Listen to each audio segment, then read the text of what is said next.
You know, one of the most funny comments I get back from people is the argument of, well, if this is correct information, then why has the average handicap not dropped over the last 100 years? Or why is the average score still as high as it is when it comes to playing the game of golf? That is the most tired argument when it comes to golf instruction. Golf instruction, if you read some of the manuals out there that teaches instructors how to teach, there's not really a whole lot of pages to be found when it comes to neuromuscular reeducation. There's not a whole lot of training when it comes to teaching people how to restructure neural pathways. In fact, you'd be pretty hard pressed to find that stuff. But when it comes down to it, when it comes down to actually making a change and playing this game of golf, you have to go through the biological processes of change, just like any other person on the planet. Practice sessions need to be revolved around the idea that you're gonna go out there and get an adequate number of reps done so that you know when you leave the practice session and you go into REM sleep at night, that your brain is doing the work for you. And that's something that you can continue to build on. And so today I'm going to talk to you about what we call technical practice. Technical practice is how you lay down the foundation. It's how you work through the processes of change.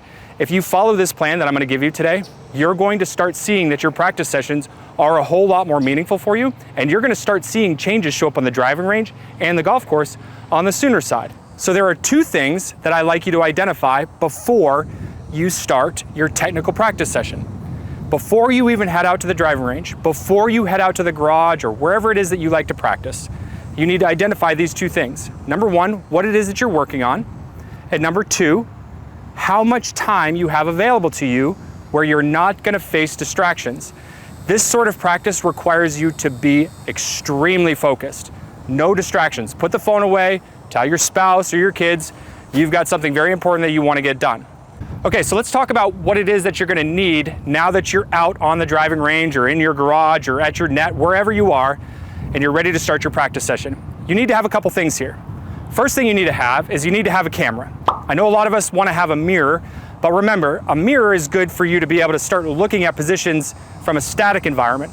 In a technical practice session, I want you to get to movement, right? I want you to create a movement pattern. And so I will use a live view on an iPad like this down in front of me when I'm doing my first couple of slow, chunky reps. So you want to have a camera that you can back check the movements when you're done each set.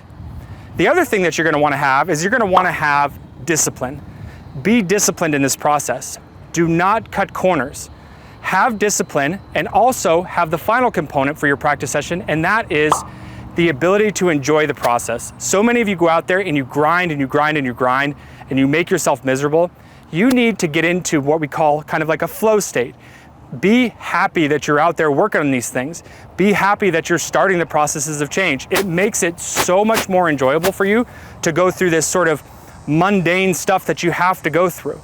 So you have everything identified, you've got yourself out on the driving range, and now you're set up ready for business here. Now, how I'm going to do my practice session is kind of how I want you to handle business on your own.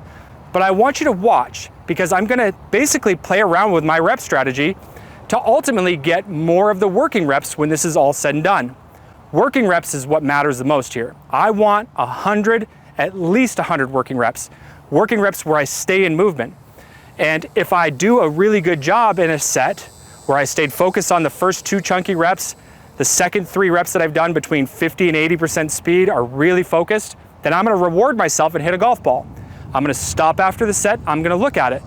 As I'm going through this practice session, if I'm noticing that my practice swings are looking really good and my golf ball swings are looking really good, then I'm going to start shrinking down the number of practice reps that I'm doing and increase the number of golf ball reps. Because ultimately what you have to do is you have to train your subconscious that you can do it with a golf ball being present. And I remember this one video from many, many moons ago when Tiger Woods was on the Golf Channel with Butch Harmon, and they were working on a position of change for Tiger's hands in his arms at the top of the golf swing.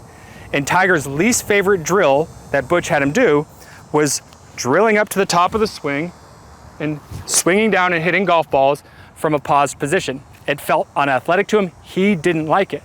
But what Butch did there was absolutely brilliant, and something that a lot of golf instructors forget to do is you have to introduce the golf ball back to the mix and train the subconscious that it's okay to do this stuff with the ball present. We judge our success by how the ball comes off the face.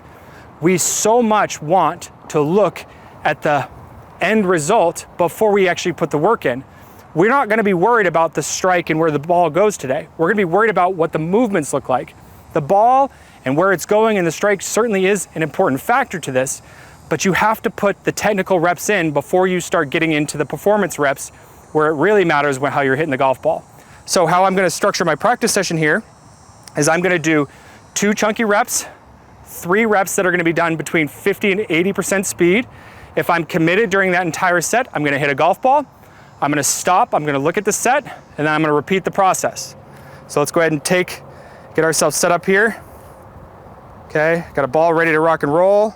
I've got my alignment sticks down like I talked to you guys about in video number 1 of the series.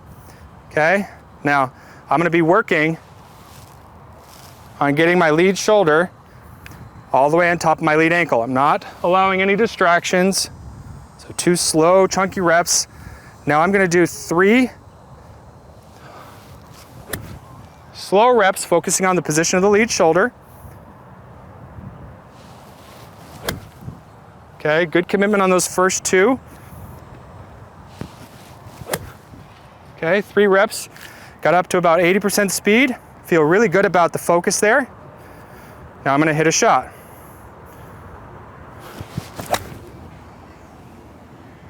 Okay, I actually hit that one really heavy. So I'm gonna put a golf ball down. I'm gonna stop. I'm gonna walk over to the camera and I'm gonna check the reps. So I noticed that the lead shoulder position was good there. I didn't like the speed of reps number 2 and 3 when I was staying in dynamic fashion.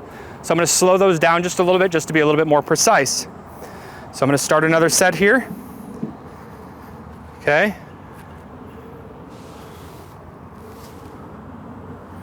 Remember, we're staying focused on one specific thing.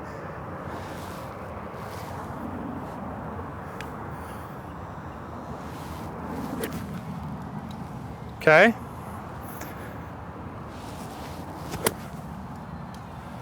Really trying to focus on where that lead shoulder is.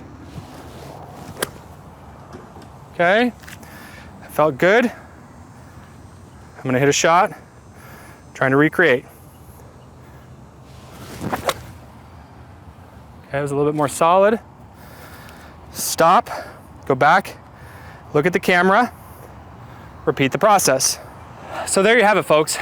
A really, really good way for you to start practicing a movement pattern change the proper way. Be disciplined, have fun. Remember, if you like today's video, leave us a like. If you're brand new to the channel, please do us a favor and subscribe to the channel. Here at My Golf DNA, we are so happy to be growing as a family, and we are happy to be able to continue to spread our message along, so it helps us when you subscribe to the channel. Let's get out there, let's start playing some of your best golf. Have a great day.